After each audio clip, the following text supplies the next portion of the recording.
नमस्कार दोस्तों। क्या आप जानते हैं कि सत्ता का भूख इंसान को कितना नीचे गिरा सकती है।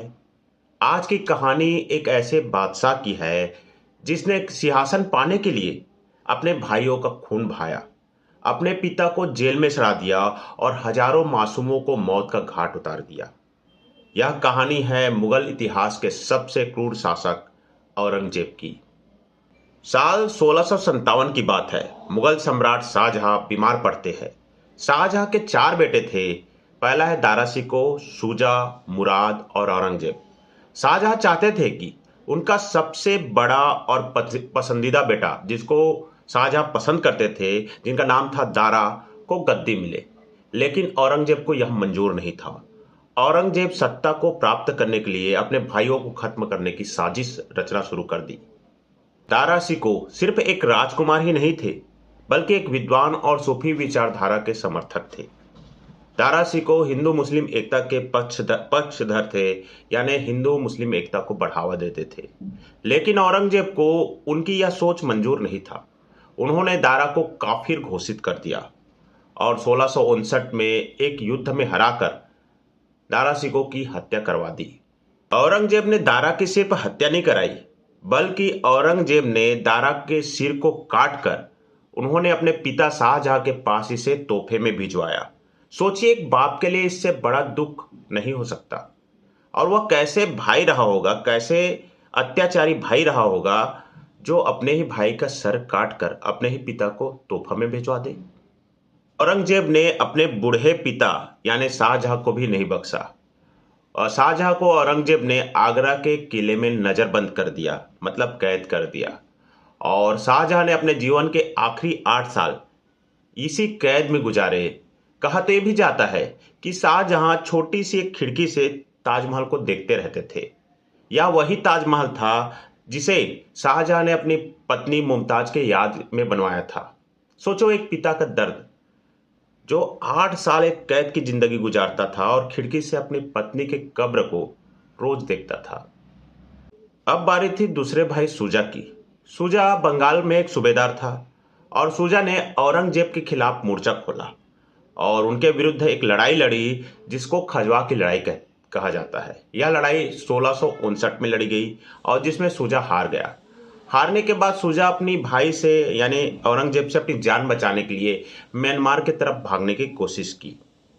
कुछ इतिहासकार कहते हैं कि शुजा को बर्मा के राजा ने धोखा देकर मरवा दिया, क्योंकि बर्मा के राजा औरंगजेब से दुश्मनी मोल लेना नहीं चाहते थे। तो कुछ का मानना है कि जंगल में भटकते हुए शुजा ने दम तोड़ दिया।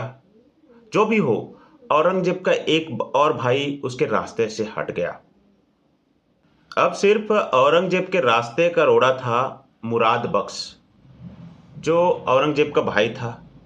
और मुराद बख्श ने औरंगजेब के साथ मिलकर दारा के खिलाफ लड़ाई लड़ा था, मतलब औरंगजेब के साथ दिया था।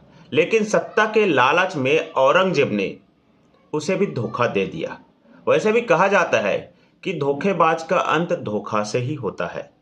तो मुराद बख्श जो धोखा दिया था दारा शिकोह को और औरंगजेब का साथ दिया था, उसे औरंगजेब ने भी धोखा दे दिया। ये बात 1658 की है। औरंगजेब मुराद को शराब पार्टी के लिए बुलवाया भिजवाया और जैसे ही मुराद नशे में धूत हुआ, औरंगजेब ने उसे गिरफ्तार कर लिया। फिर इसे ग्वालियर के जेल में डाल दिया गया और 1661 में औरंगजेब ने अपने भाई को मौत की सजा सुना दी और एक साधारण सा सैनिक को भेजा, जिसने मुराद को जेल में ही मार डाला। मुराद के हत्या के बाद औरंगजेब के रास्ता साफ हो चुका था। औरंगजेब राजा बन गए और उन्होंने अपने सत्ता मजबूत करने के लिए मजहब का सहारा लिया और मजहब के नाम पर जुर्म करते गए। सबसे पहले औरंगजेब ने काशी विश्वनाथ और मथुरा के मंदिर तोड़वा दिए। हिंदुओं पर जजिया कर लगाया और हिंदू उस जजिया कर से बचने के लिए मुस्लिम धर्म अपनाना शुरू कर दिया और बड़े पैमाने पर धर्म परिवर्तन हुआ। 1675 में सिखों का गुरु तेग बहादुर जी को जबरन इस्लाम कबूलवाने की कोशिश की। गुरु तेग बहादुर जी ने इस्लाम धर्म कबूलने से मना कर दिया, तो उनका भी सरेआम हत्या करवा दिया। कहा जाता है कि हर जुर्म के खिलाफ एक विद्रोह जन्म लेता है और यही विद्रोह औरंगजेब के खिलाफ जन्म लिया। राजपूत, मराठा, सिख और जाटों ने औरंगजेब के खिलाफ बगावत शुरू कर दिया। खासकर छत्रपति शिवाजी महाराज ने अपने छापामार युद्ध से मुगलों के नींव हिला दी और यह सिलसिला चलता गया और औरंगजेब कमजोर होता गया। सत्ता के लिए अपनों का खून बहाने वाला औरंगजेब अंत में बिल्कुल अकेला रह गया। अपनी मौत से पहले उसने खुद लिखा कि मैंने गरीबों का खून चूसा, मेरी जिंदगी बेकार गई। और 1707 में औरंगजेब की मृत्यु हो गई और औरंगजेब को एक साधारण सा कब्र में दफना दिया गया। जिस मुगल साम्राज्य को अकबर ने एकजुट किया था, उसे औरंगजेब की कट्टरता ने पूरी तरह बर्बाद कर दिया। दोस्तों, औरंगजेब की कहानी हमें सिखाती है कि सत्ता की लालच और मजहबी कट्टरता कैसे एक साम्राज्य को तबाह कर देती है। क्या आपको लगता है कि हमें इतिहास से सीख लेनी चाहिए? अगर यह वीडियो पसंद आया है तो लाइक करें, शेयर करें और चैनल को सब्सक्राइब करें और कमेंट्स में बताएं कि आपके हिसाब से औरंगजेब मुगल इतिहास का सबसे जालिम था या नहीं।